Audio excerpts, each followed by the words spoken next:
Boys Joy. It's now Boxing Day 2018 and the first time I've been down here for a couple of weeks since the last time I updated when I temporarily sealed the windows up. But yeah, she's been rocking a bit, so there's a bit of crap spilt here, there and everywhere. One of the cupboards has opened up, so I'm going to go tidy that up in a minute. Getting a load of jobs done hopefully. Got a few hours of lightness and then get a few hours after dark I think, and then crack on home to have some food and that in the evening. Right, let's crack on, get some work done. So last time we uploaded or updated, we had an issue with the electric pump on this toilet. I thought I managed to free him off last time. He was working fine, just a little bit grindy, but now we've got nothing whatsoever when we try and flush. So he's obviously jammed up again.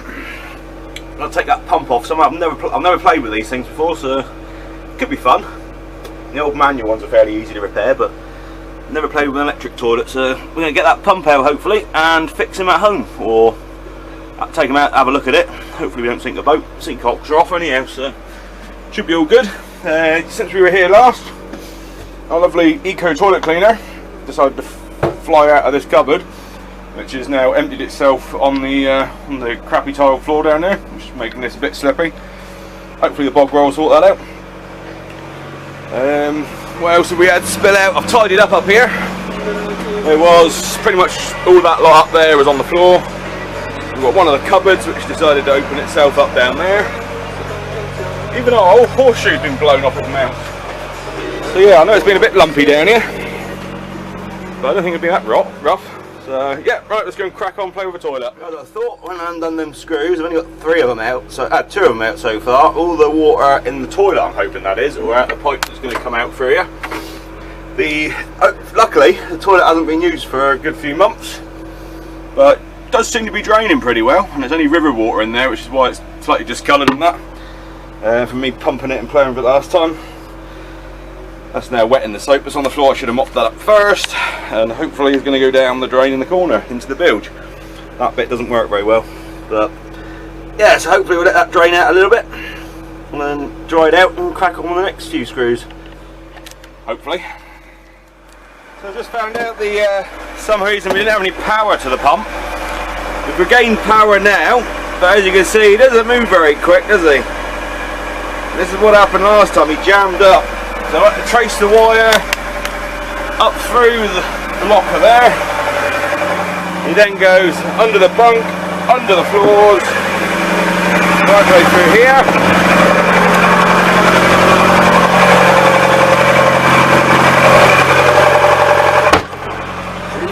Comes out under the bilge, under here, into this side of the engine room, across and up into our little gadget spaghetti junction in here.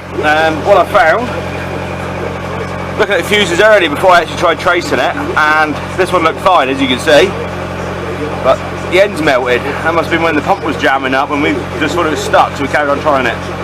So that fuse is obviously higher rated than he should be. Chuck the screw in there for a minute, because I haven't got any spare ones of these. Should have, but I've gone through my boxes and can't find any. I've probably got some somewhere, but tried the screw, we got power back. So this one here is a 25 amp, so I'm going to get a 10 or 15 and put it in there and see if that's about right, because he shouldn't melt.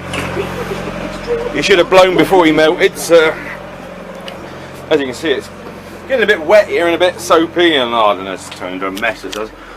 But we've got the pump out, that's the main thing. Disassembled all this lot. It's quite a clever design really. It mulches it and then pumps it out, so a bit of a macerator type thing. So yeah, he's going to come home, we're going to strip him down because obviously there's a bearing or something jammed up inside there, so we'll disconnect that screw out the fuse so it takes all the power out, and at least we know which fuse is for the toilet now. So didn't know that before because it doesn't say on the wiring diagram or all of our labels.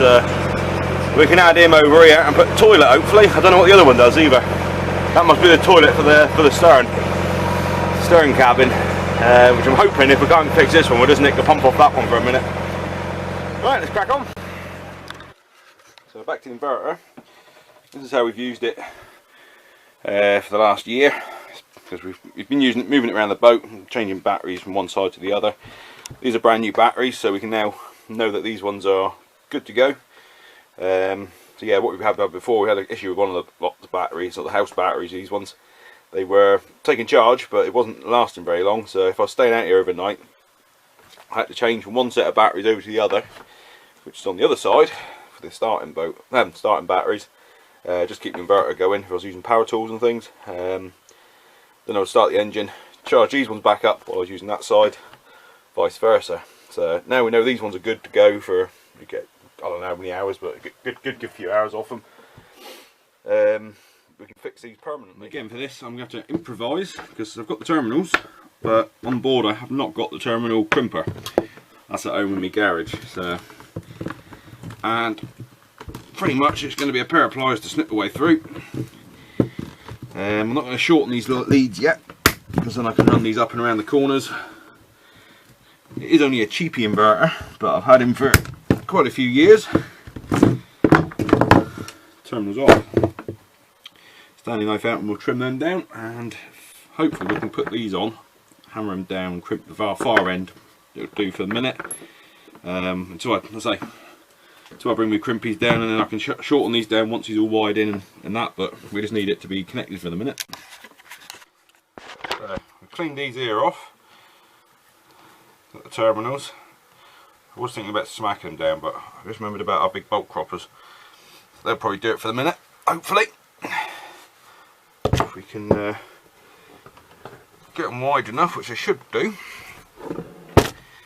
Put these in here, give them a crunch. Be a bit wider than that.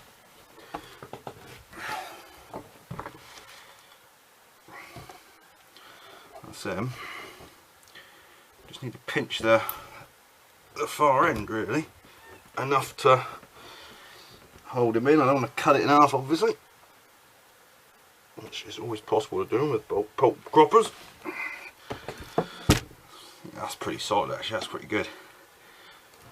So that's improvisation today, but doing the job. There we go, solid. From that to that, I think that's pretty good, good a grip, that one. It's almost as good a grip actually as the proper tool I've got at home. Probably better than the proper tool actually. The other one punches it in the middle. It can splay the wire out a bit.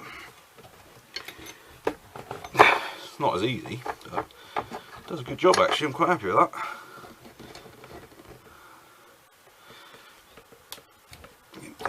Oh, come on you. Just enough to pinch.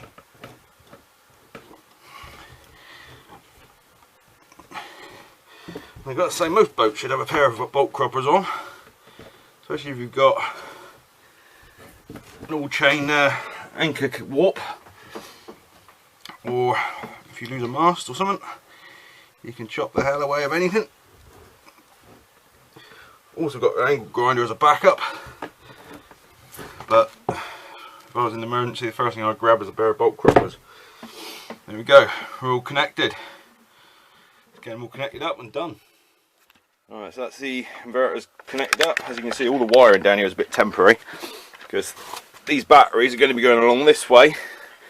Once I get all this boarding out, all this here is all the damp. Well, it isn't damp this part, but it used to run into here and then along down here for the fuel tank. It's just hardboard, pegboard. It's rubbish. I'm replacing it with plywood, like we got on here. This here is only temporary fitted in place because that actually seals in the fuel tank, which is behind. I've got to put insulation in and around to stop it condensating like it was before. But this is how we're going to be doing them. We'll put polyester resin over the top, and all around the edges, so that should pretty much waterproof. Our little leak we had. This one here is the water filler, which I was saying about. We need to. I'm not sure if we're going to use it where it is, and this was glued on top, nicely glued. But somehow the water's managed to get underneath it, so we're going to peel this sealant off here. I've sort of dried this out as far as I can, but I'm going to put the sealant around the outside of it this time, because I think it's managed to get underneath the sealant into the little timber board or backing plate and then down in. So it's really annoying, but it's only just started. So yeah, we're going to peel this off, sealant around the outside, and shove them back on again. So I think that should do it. Nice dollop of silicone on there. That should get over the top coat that's down there, at least not just on the wood this time. Yeah, that's spread out nicely right over the dry patch up there. Hopefully that will seal off the issue we have. So the new ones we put risers on, I've got a divot here which needs to be filled, but it's too crappy weather to do epoxy filling and things like that, and I've got to grind it all out. So that's on diesel cap, so he's got to come out again, and then I've got to fill that out. Wait until summer for that. Our deck drains, we found out, are made out of sink fittings from a kitchen sink, and these allow a little bit of water through, so I've gone around the edges of all of them with silicone. Hopefully that should do the trick, stop any damp getting through. But yeah, it's a plastic plastic sink fitting which someone's glued in underneath, which is obviously not brilliant. And Mr. Pump to come home. That's us done for the day out here. We've got a few more jobs done. We've got the deck filler on the side sealed off. Inverter's wired in now. Toilet pump's out. A few other little ploddy there round jobs and that. What I've done up here, added a new white light up here because we used to only have the little red light. So that's now over the cooker. This light under here, which used to be here and just shine in your face, is now up under there. It only lights up the worktop a bit better. Taking the old brass lights down, which have got odd little electrical faults, and they generally headbutt them all the time, and we need new lampshades. I'm going to replace them for the minute with some downlighters, I think, just to add some lights there. What else have we done? This socket here, or have we redone the wire on this one, but we still can't get no power out of it, so I'm wondering if he's disconnected somewhere else. But he used to work, that one, so need to look into that one a bit more. We've got full 240 for all the sockets apart from that one now. We have, yeah, I think that's it out here. Tidied up a few bits up here. We found there's some water up here, which I'm assuming is this front window up here, because there is staining if you're coming through the, I don't know if you can see it, you can see the stain lines coming through the window, but it's sealed up outside. It is, I know the bottom normally leaks a little bit, but you don't really get much weather on this side, so I'm going to have to look into that a bit more.